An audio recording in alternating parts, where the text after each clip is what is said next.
ان کی جو فروخت ہے اور ان سے متعلقہ تمام معاملات جو ہیں وہ میرے اس وقت کے ملٹری سیکرٹری، جی ان کے جو ملٹری سیکرٹری اس وقت کے تھے، بریگیڈیئر افتخار وسیم افتخار چیمہ ان کا نام تھا۔ وہ عمران خان صاحب جب وزیر اعظم مقرر ہوئے تو اس وقت سے لے کے کچھ عرصے تک وہ ان کے ملٹری سیکرٹری رہے۔ بریگیڈیئر وسیم چیمہ جو ہیں وہ نواز شریف کے بھی ملٹری سیکرٹری رہ چکے ہیں۔ ان کی تعیناتی نواز شریف کے ہی دور میں ہوئی تھی۔ اس کے بعد شاہد خاقان عباسی کے ساتھ بھی انہوں نے ٹائم سرو کیا، اور پھر وہ عمران خان صاحب کے ملٹری سیکرٹری رہے۔ ویسے روایت یہ رہی ہے کہ ملٹری سیکرٹری ہر وزیر اعظم اپنا آنے کے بعد خود سلیکٹ کرتا ہے، چینج کر دیتا ہے، لیکن عمران خان آپ کو پتہ ہے وہ تو کوئی کہ جی میرا کوئی بندہ نہیں ہوتا، اس کے اوپر چلتے ہیں۔ انہوں نے کہا ٹھیک ہے، ایک بندہ اگر لگا ہوا ہے اور اپنا کام ٹھیک کر رہا ہے تو جاری رکھے۔ تو اس طرح سے بریگیڈیئر وسیم نے کام جاری رکھا، جو پہلے بھی دور تھے ان کے ساتھ اور اب بعد میں ہمارے دور میں بھی۔ ابھی بریگیڈیئر وسیم جو ہیں وہ پروموشن پا کر میجر جنرل ہو چکے ہیں، شاید جولائی 2022 میں ان کی پروموشن ہوئی تھی، اور ابھی فوج میں کہیں وہ مجھے نہیں علم کہاں پہ ہے، لیکن کہیں وہ اپنی خدمات سر انجام دے رہے ہیں۔ عمران صاحب خان صاحب کا یہ کہنا ہے کہ جو مجھے تحائف ملے تھے، ان کی جو خرید و فروخت ہے اور وہ جو تمام چیزیں ہیں، چیکس جمع کرانے ہیں، وہ ان معاملات کا علم بریگیڈیئر وسیم چیمہ کو ہے۔ اس لیے لہٰذا ان کو بلا کے پوچھا جائے کہ انہوں نے کون سی چیز کتنے کی بیچی، کہاں ویلیویشن کروائی، اور جو دیگر معلومات ہیں۔ دوسرا جو اہم پہلو ان کی گواہی کا تھا وہ یہ ہے کہ جو ان کے جو ٹیکس ڈکلیریشن ہیں اور الیکشن کمیشن کے سامنے کے ڈکلیریشن ہیں، وہاں پہ بھی عمران خان صاحب کا جواب یہ ہے کہ یہ ایک ایسی چیز ہے جس کے لیے میں نے پروفیشنلز کو ہائر کیا ہوا تھا، جو کہ اکاؤنٹنٹس ہیں، ٹیکس کنسلٹنٹس ہیں، تو ان کی ہی ایڈوائس کے مطابق جہاں پہ مجھے جو چیز ڈکلیئر کرنا ہوتی تھی وہ اس کے مطابق ڈکلیئر کرنا تھی۔ اس گواہی کا مقصد بھی یہ ہے ناظرین کہ یہاں پہ آپ کو صاف نظر آنا چاہیے کہ وہ اپنی طرف سے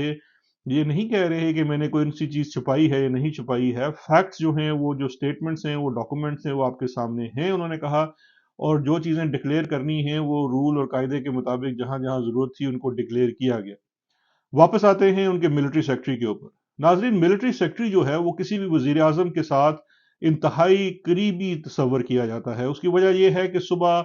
کے آغاز میں جب آپ کا بٹلر آتا ہے اور آپ کو وہ انڈا اور ساتھ کافی کا ایک کپ دیتا ہے، تو وہ وہاں سے لے کے رات سونے تک وزیر اعظم کی تمام تر میٹنگز، ڈائری، کس سے ملنا ہے، کب ملنا ہے، کتنی دیر ملنا ہے، کس کا فون آنا ہے، کس کا فون نہیں آنا ہے، کپڑے کہاں سے آنے ہیں، استری کہاں سے ہونی ہے، ایک ایک چیز جو ہے وہ ملٹری سیکرٹری جو ہے یہ اس کی ذمہ داری آتی ہے۔ اور ملٹری سیکرٹری کا ایک پورا سیکٹریٹ ہوتا ہے وزیر اعظم ہاؤس کے اندر، جس میں ان ملٹری سیکرٹری جو ایک بریگیڈیئر لیول کے سرونگ ملٹری آفیسر ہوتے ہیں، ان کی معاونت کے لیے ان کے ساتھ پورا ایک پیرافرنیلیا ہوتا ہے، جس میں ایک لیفٹیننٹ کرنل، میجر اور کپتان اور اس کے نیچے کا پورا عملہ ہوتا ہے۔ پھر اس کے ساتھ ساتھ ایک جو فضائی ہماری افواج ہیں، ان کی طرف سے بھی ایک اسکواڈرن لیڈر ہے، وہ اے ڈی سی کے طور پہ فرائض انجام دیتا ہے۔ اسی طرح سے نیوی کا ایک افسر ہوتا ہے، وہ بھی اپنے فرائض انجام دیتا ہے، اور یہ پورا ایک پیرافرنیلیا جو ہے وہ وزیر اعظم کی ان تمام چیزوں کا وہ ذمہ دار ہوتا ہے۔ لہٰذا اور یہ کوئی عمران خان صاحب نے کوئی نئی بات نہیں کی ہے۔ میں آپ کو یہاں پہ دو قصے سناتا ہوں جو ماضی میں بھی اس طرح کے معاملات میں وہ تمام تر چیزیں ملٹری سیکرٹری کی معلومات میں تھی، بلکہ ان کے ہاتھوں ہوئی۔ ایک انفارمیشن بریگیڈیئر وسیم چیمہ ہی کی میں آپ کو سنا دیتا ہوں کہ جب ہمارے دور میں نیب کی جانب سے اس وقت کے آئی بی کے جو چیف ہیں آفتاب سلطان، ان کے اوپر ایک کیس تھا جس کی انکوائری نیب میں چل رہی تھی کہ نواز شریف صاحب نے سارک کانفرنس کے لیے کچھ گاڑیاں منگوائی تھی، جو گاڑیاں بعد میں فورن آفس جو سارک کانفرنس تو ہوئی نہیں، اور وہ کوئی مرسیڈیز بڑی ایکسپینسو قسم کی مے بیک مرسیڈیز تھی، اور وہ وزارت خارجہ نے منگوائی، اور پھر وہ وزارت خارجہ سے وزیر اعظم ہاؤس آ گئی۔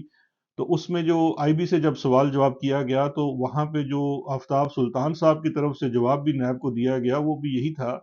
کہ جناب یہ تمام تر چیزیں آپ ملٹری سیکرٹری سے پوچھ سکتے ہیں، کیونکہ ملٹری سیکرٹری ہی رسپانسبل ہوتا ہے وزیر اعظم کے گاڑیوں کے بھی فلیٹ کا۔ تو اس لیے وہ گاڑیاں وزیر اعظم ہاؤس کیسے پہنچی، وہ فلیٹ میں کیا کر رہی تھی، ان کی جو اپ کیپ تھی، مینٹیننس تھی، وہ کیسے ہوتی تھی، کون اس کی ادائیگیاں کرتا تھا، یہ تمام جو ہوتا ہے اس کا رسپانسبل ملٹری سیکٹری ہوتا ہے، اور اتفاق سے اس وقت بھی بریگیڈیئر وسیم تھے۔ یہ اور بات ہے کہ جب وہ نام آیا تو پھر نیب نے وہ تقریباً اپنی انکوائری ہی ڈراپ کر دی اور کبھی اس بریگیڈیئر وسیم کو نہیں بلایا گیا۔ اس سے پہلے ماضی میں چلے جائیں تو آصف علی زرداری صاحب پہ آپ کو یاد ہوگا کہ ایک کیس آیا جس میں اسی طرح سے ایک گاڑی کی فروخت اور پھر گاڑی کے پیسے جمع کرائے جو توشہ خانہ سے تھی اس کے تھی۔